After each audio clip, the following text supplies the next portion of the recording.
Welcome back to episode 2 of Mind the Back Chat podcast. Isn't it amazing that we've just recently done episode 1 and now we're moving like... Different room already. Mate, honestly, it's... I would like to say bigger and better things, but it's a slightly smaller room than the last one. Yeah. But honestly, look... It's the content that matters. Exactly, and we're being progressive with things. We started off this podcast with just literally... The worst microphones of all time. And now we're on... The road, however. Shout out to Focusrite. We're still trying to master that. So, it's been our first one, we stayed up until, 1 o'clock? 1 o'clock. In the morning. Still trying to get this done. We did record the first episode, 3 times? I think it was 4. Yeah, it was a lot. And honestly, it was like the content was good. Mm-hmm. Yeah. In my opinion. Hopefully you guys will think so as well. But... It's a work in progress. It was a work in progress, but now we've got the microphones, we've got the computer working, and hopefully this comes across sounding well. We're just going to be really close to our mics today. Yeah. So if you hear us breathing, it's because we really want this to work. Okay. So what's today's episode? So interestingly enough, there's a lot of myths out there. There is a lot of myths, and when I was a kid, I liked ghost busting. But today we're myth busting. Ooh. So, let's see what we've got on the list. So there's a lot of things that I think, we're going to focus on some that are mainly osteopathic or some that we get asked a lot. Mm-hmm. And I think, one of the things I hear the most, especially with my elderly patients or my patients who have kids, is I need my kid to drink a lot of milk to make their bones stronger. Yeah, and I mean... Doesn't milk have a lot of calcium, a lot of vitamin D? Oh, all the kind of natural things that you want for your bones and your body as a whole. Yeah. But no. Okay. It has no effect. It was actually told, I think, back in America, when the milk industry was growing, it was sold that you need to have 3 cups of milk a day. So farmers are raking it in. Yeah. And I drank a lot of milk as a kid. Same. I don't drink much milk anymore. So I guess if you're out there and you want to make your bones stronger and you want to prevent bone fractures, osteoporosis, osteopenia, you're actually probably better weight-bearing activities. And that's why if you're a kid and your parents want you to have strong bones when you're older, you've got to be running around, jumping, playing rugby, playing football, doing contact sports, loading through those areas. There was a story I got told once when I was being taught this at uni. And our tutor said, so he had a student, and they just learned that, if you're osteoporotic, you need to be doing some weight-bearing activities to try and build and get your osteoblasts to lay down more bone. Yeah. So the student had this 85-year-old woman hunched over, come in, osteoporotic, and said, right, we need to get you doing some weight-bearing activities. So he told her, so you need to start, maybe putting a backpack on and carrying some weight around in it. Oh, no. Oh, my She was carrying 8 bricks around in a bag and walking for 2 hours around a park. She ended up fracturing 2 vertebrae in her mid-back. Compression fracture?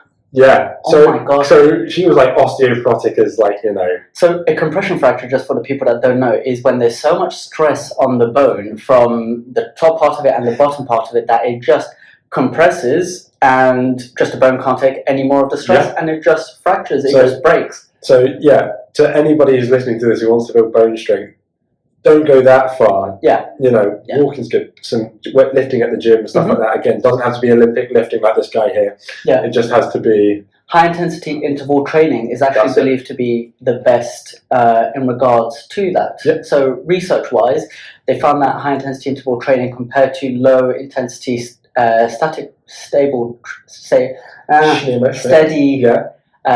state training was not as effective in trying to build up bone strength. Oh, wow. Believe it or not. Okay. So it's pretty interesting. It just goes to show that actually it's not a matter of creating instability or dependency on the muscles, which then causes the bone to get stronger. It's more about the pressure onto the bone directly coming from the force of the impact, either from the muscle, from the floor, and everything else that together brings forward this osteoblastic activity, or osteo being bone, blastic means growing activity to make it stronger. So I guess, once again, movement is medicine.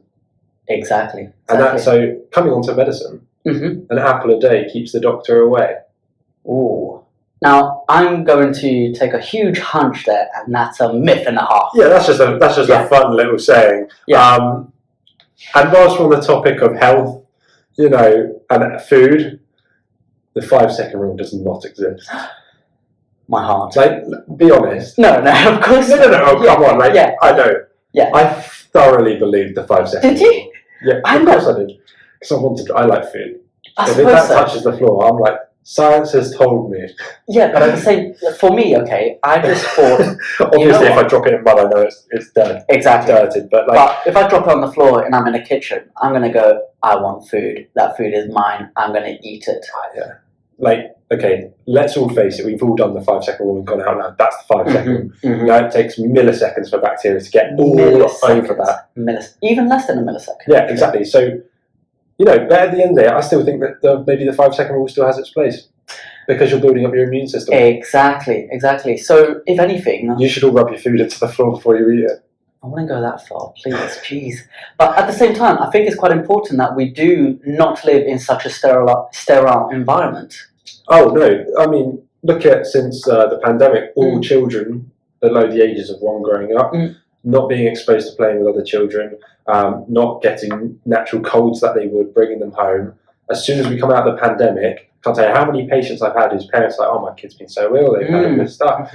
It's so important those early years that you are exposed to the environment to get that defense mechanism so your immune system doesn't weaken. Believe it or not, the reason why allergies and those type of issues come up, that's just a hypersensitive immune system. Yeah. So realistically, if we are exposing our immune system to little bits by bits, which is very much a homeopathic approach to medicine, that means that we strengthen up our immune system, and then we're able to not be allergic or get our immune system to be so sensitive. So do you think that's maybe why this is nothing that's been researched, but do you think maybe this could be a reason to why we're starting to see more children or people with allergies nowadays? Because with the invention of all these games and everyone staying inside and not going out and playing as much, they're finding it easier to catch colds, to catch illnesses, viruses, and struggle to deal with them as much.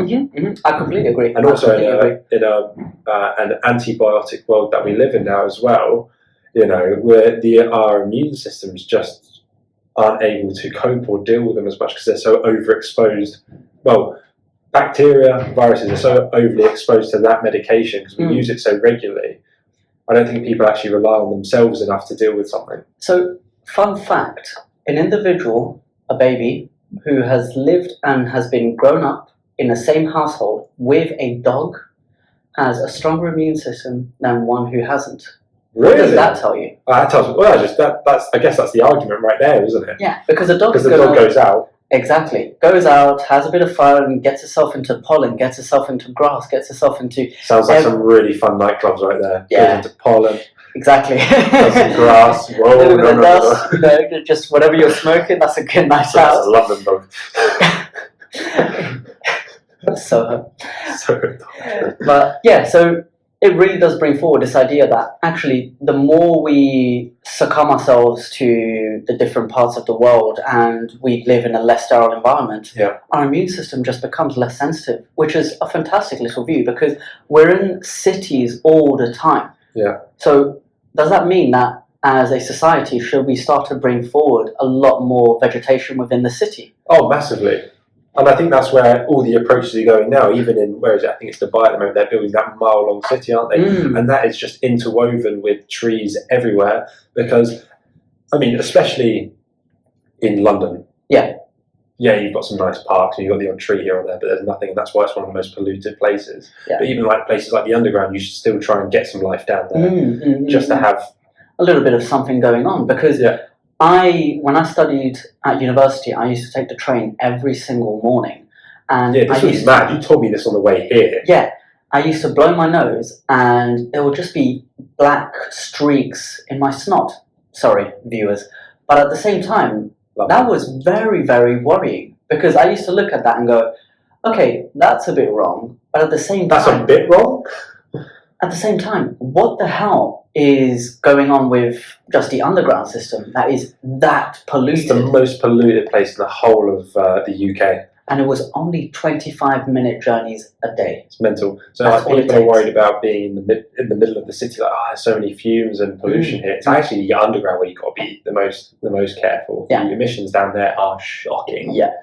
And I'm selling the underground right now, so sorry. Message to Sadiq Khan, everyone. Message to Sadiq Khan, come on. Pull your weight a little bit. Yeah, put some plant pots down there.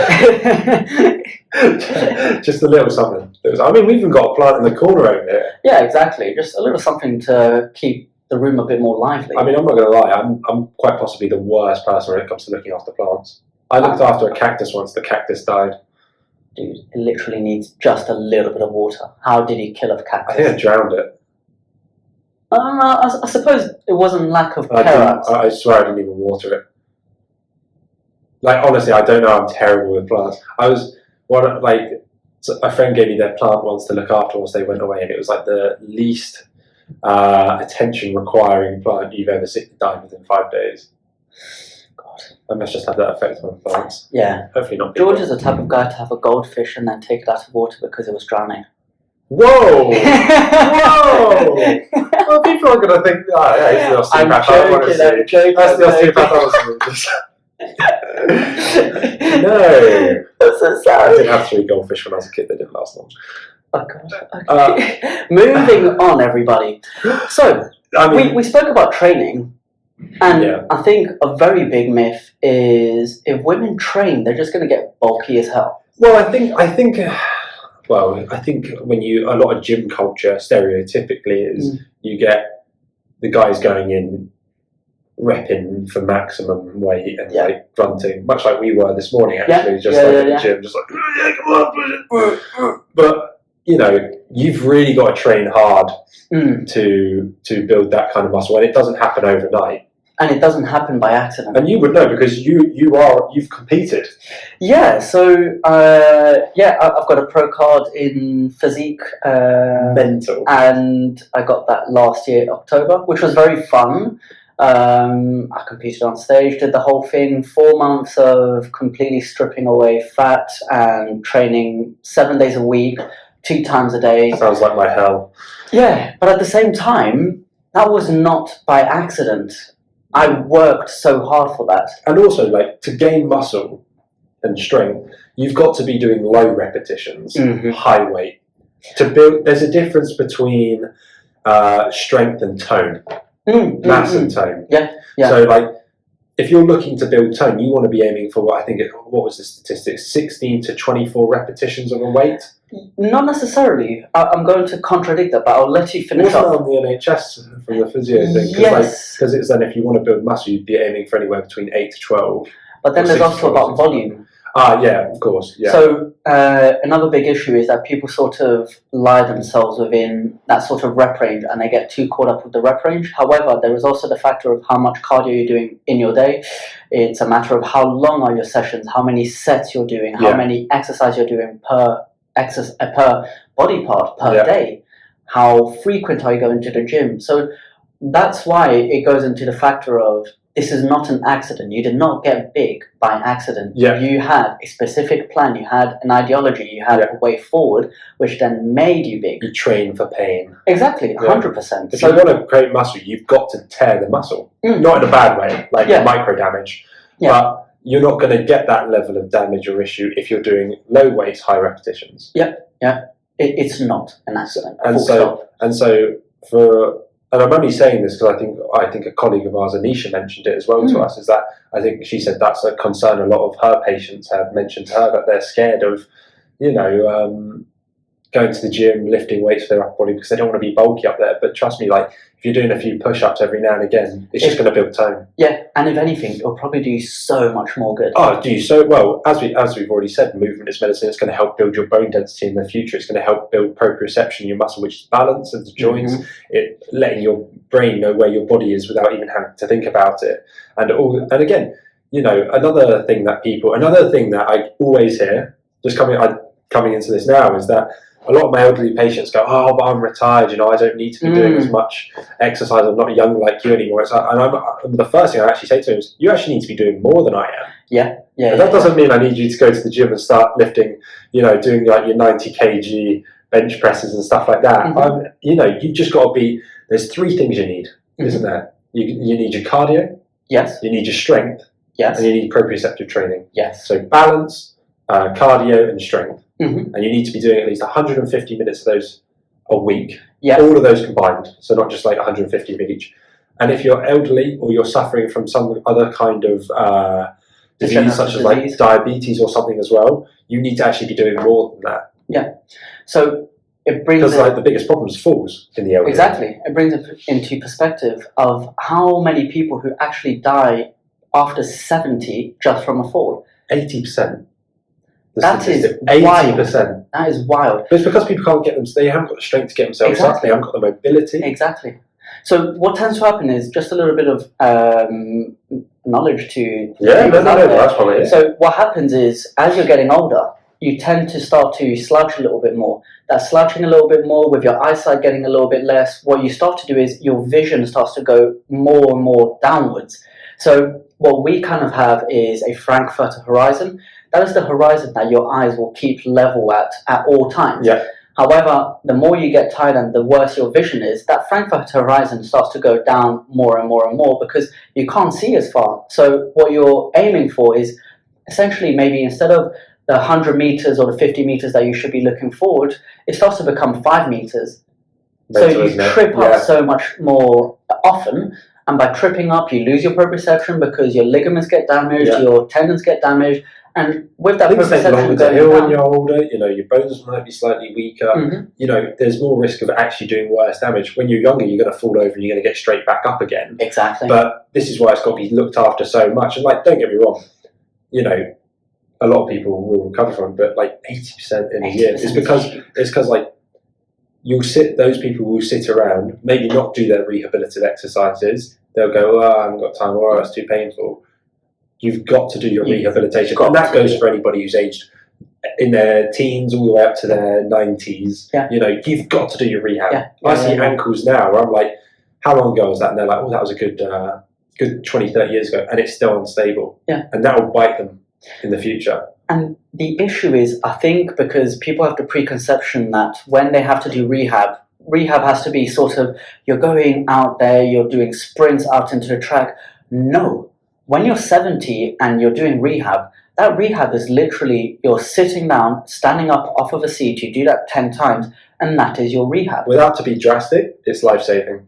It is literally you fall over and you fracture your hip and you can't move, and you're not confident enough. Or you fall over and you haven't got the strength to get back up, and maybe you live on your own. That's wild. Scary. That's scary. Really, really wild. I've worked on the NHS, and I've seen patients like this. Yeah. And it's scary. And I don't use it often because I never have to. But if I have to, sometimes you do need to use a bit of fear factor with patients. Yeah. You've got to be honest with them. You've got to be like, listen, I'm doing this for you. It's dead serious. Dead serious, literally. God damn! Yeah. But on a little bit of a lighter mood, I actually had a patient recently who went on holiday. Yeah. And he got stung by a jellyfish. So this is classic a little bit of Friends moment. You know what? I was thinking the exact same thing. Yeah. So he had his. I need you to pee on my leg. Yeah. So he actually peed on it. He actually peed on it. Now, ladies and gentlemen. Now they hurt. Jellyfish. Painful. Have you ever been stung by a jellyfish? No, but I've seen someone get stung. I got stung by 3 at the same time, and the tentacles are marks are left on your arms and your back. Any sign of it now? No. I think they're baby jellyfish, and I was an absolute wimp. But still, that thing stung. But I do know somebody, and she was telling me that she got stung by a jellyfish in Italy as well, and it was a big one, and on the tentacles it had kind of sharper edges, and it scarred the skin. Jeez. So it's and they were like, honestly, if somebody weighing on me would help, I'd do it. Yeah. Understandably. Yeah. But that's a myth. But it's a myth. It doesn't do anything. There is no chemicals in your urine that will actually help at all. So if you do get stung, do not let someone pee on you. However, George has a bit of knowledge there. Yeah, wee is clean. Yeah. So it's not going to. It's not that clean. Not that clean. It's literally the waste out of your body. So it's not that clean. Rich in nutrients that your body hasn't digested. True. But what it is warm. And Yes. warmth can reduce the pain. So you're actually better putting some like hot water, obviously not boiling water, but hot water on it is actually a better route if you really don't want someone to pee on it. Lukewarm or hot? Well, middle range really between the two. Okay, cool. Because wee isn't exactly lukewarm, is it? No, it's the body temperature, it's 38 degrees. 38 degrees, exactly. So get yourself some 38 degree water. Have exactly. that, if you ever go to the beach, have that. Just have that thermostat. Like, oh, that's perfect. Yeah, pour it on there. So, speaking of water and everything, yeah. How much does the brain weigh? How do we get that from water? Like, because the body's 75% water. Exactly. And the brain is obviously made up of water and surrounded by watery fluids. You see. Wow. I'm big brain. I didn't. Yeah, that's blowing my mind. 11-pound brain. 11 to be it's exact. 11 pounds. 11 A lot of people only think it's 8. Or I think you're in 7. Yeah, and I like people go, that's heavy. Yeah, 11 pounds. Like, so that's heavier than most born babies. 4.5 kilos, 5 kilos.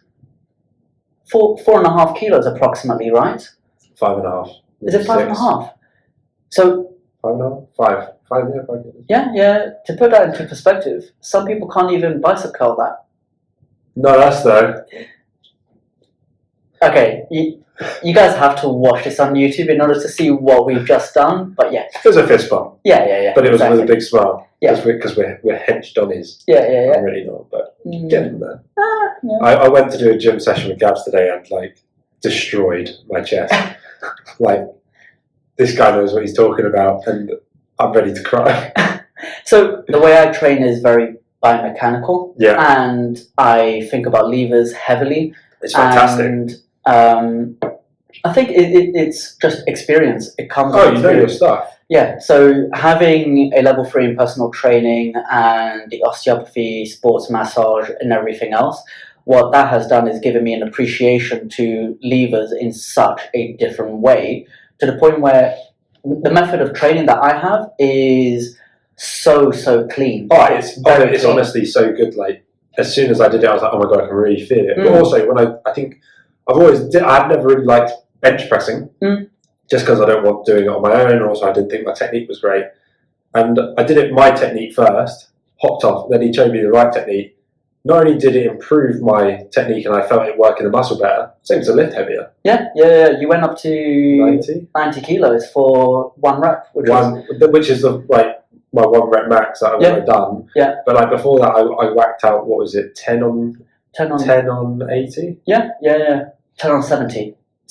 No, it was 14 on 70. Oh, you see. And then 8 on 80. But then on the caveat or the opposite side to that, you could do 45 kilos on the chest press on each side, and you had to reduce that because I changed the technique. Oh, mate. So that you weren't using your shoulders anymore within the chest press, and you were using a lot more of your pecs, which makes such a big difference. I feel it so much. Now, I'm in pain. I love chest. So yeah, the brain's heavy. Yeah. But so that is a conversation I have massively with people who work at desks now. Your head weighs 11 pounds.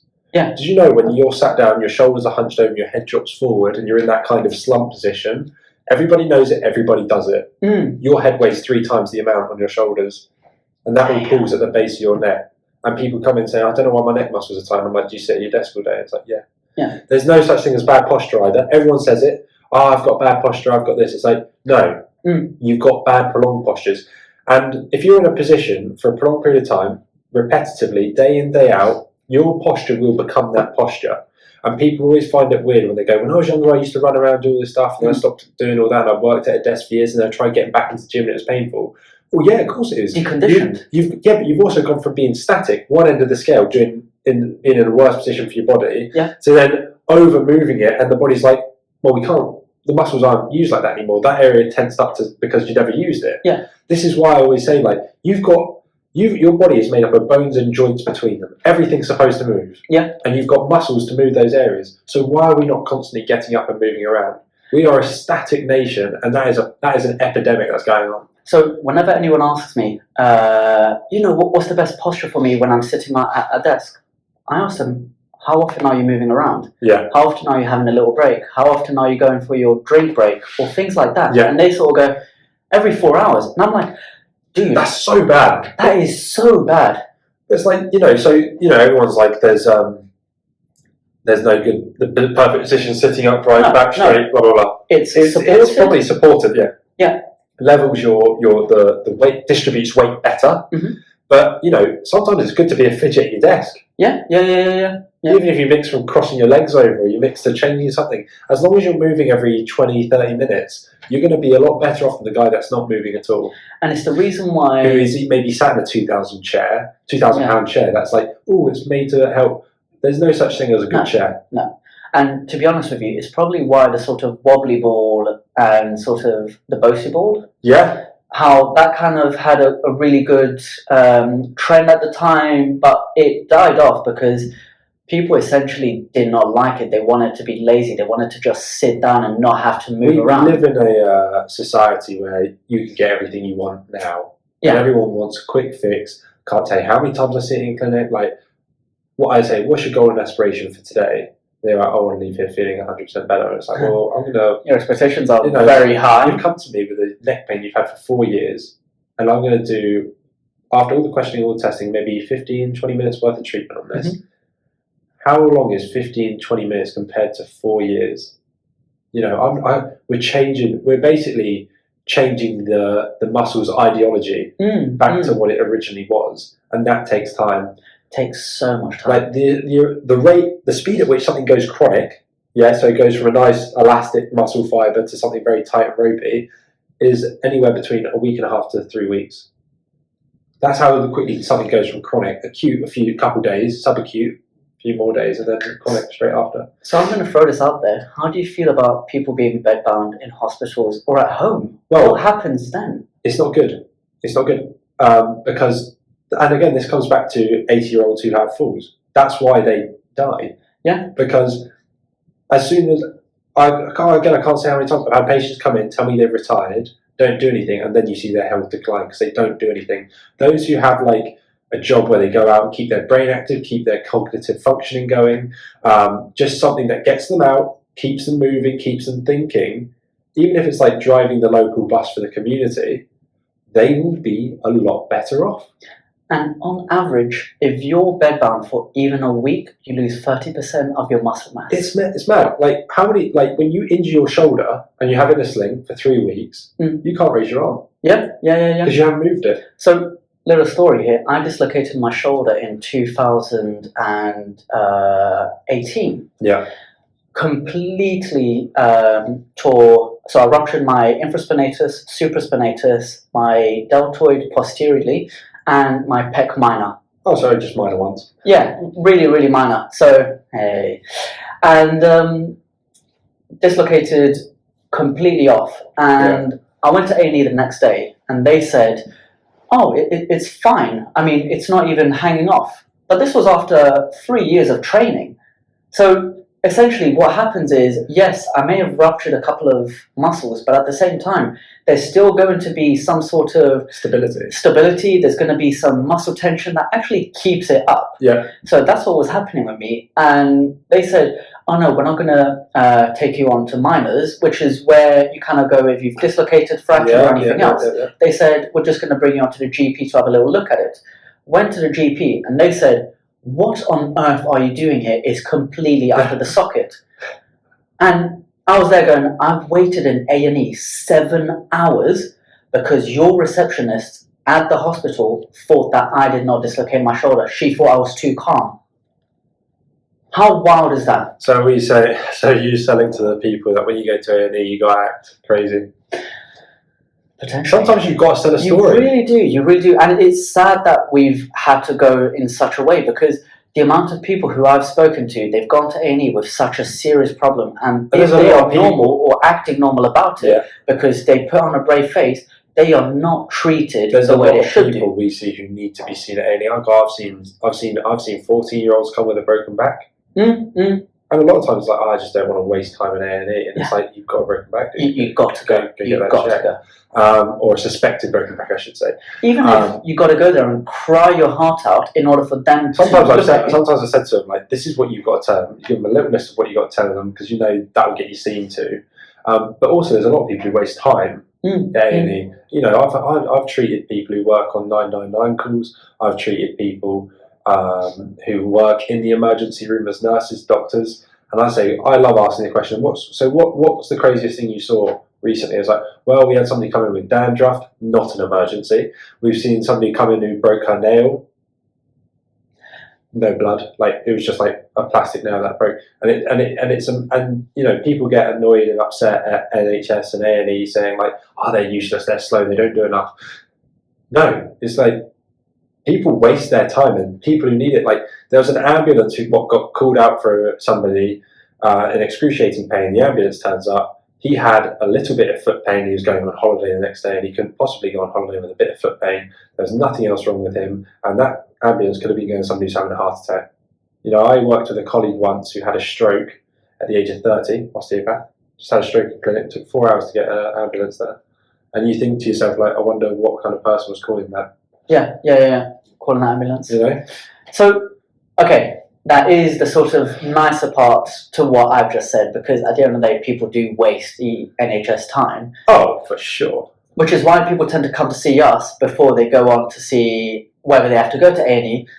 And that's the sort of way that we can take the strain off of the NHS. Is that if people come for us, they give us a call. Because at the end of the day, we are there to be called. If we believe that we can't treat them, we will tell them, hey, actually, you should go to your GP or you should go to A&E, and we will let them know immediately. Yeah, I totally agree with that. I mean, again, that's why as osteopaths, we've got that base knowledge to know if something's seriously wrong, and you know if something's seriously wrong. Yeah. It's like... We know the red flags. Even people who don't know should know when there is a red flag, really. You know when something's really bad. Yeah. But again, I think we take a lot of the NHS for granted because it's free and it's there for us. And so whenever we have the slightest problem, it's like, well, I deserve this. It's like, I think, no, you're overusing it a little bit. And then 111 is an amazing service. Yeah. It's a fantastic service, and that doesn't get utilised enough. They will tell you if you need to go to A&E, and it doesn't take long to do. And I would always recommend everybody call 111 first. Because if they think, okay, you don't need A&E, but we need to speak to a doctor now, they will sort that. So, But I think the moral of the story is, if you've got something that you think is absolutely minor, do not jump the gun and go to A&E. Yeah. Unless it's something that you believe is absolutely serious. So with my injury, I was in the gym, I was using a TRX, and I felt... Yeah, so the TRX is 2 cables that extend downwards, and then you can use it to do ab exercises and different core... No, unfortunately not. Oh, shame. Yeah. I go down to do an ab exercise, absolutely cold, which was a bit of a mistake. Absolutely. It pops out. Literally heard a click, popped out, and luckily it went back in, but it went back in. See, these are the kind of clicks and pops we don't like as osteopaths. No. And the second it happened, my heart dropped, and I was speaking to the guy right beside me, and I said, I'm so sorry, I think I've just dislocated my shoulder. But this is sadly, it's these injuries that are good as well, that as osteopaths we experience. Because I've and all my friends will know this, I injure every ligament, tendon, muscle, anything in my body just by looking at it. But I know what it's like to not be able to do what you love. We know what it's like not to. So when a patient comes in and they're like deflated by it, we're like, yeah, listen, we understand. And they're like, I think patients see, oh my God, they really do understand. Yeah. And that's another reason why they feel listened to. Yeah. But yeah, those are just a few of the myths, I think.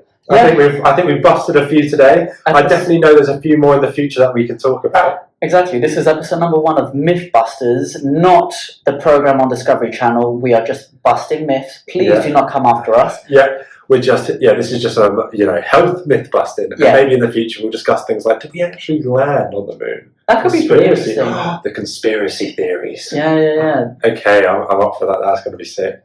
But so episode 2 of Mind the Back Chat and episode 1 of Myth Busting. Have a good day, everyone, and take care. Ciao for now.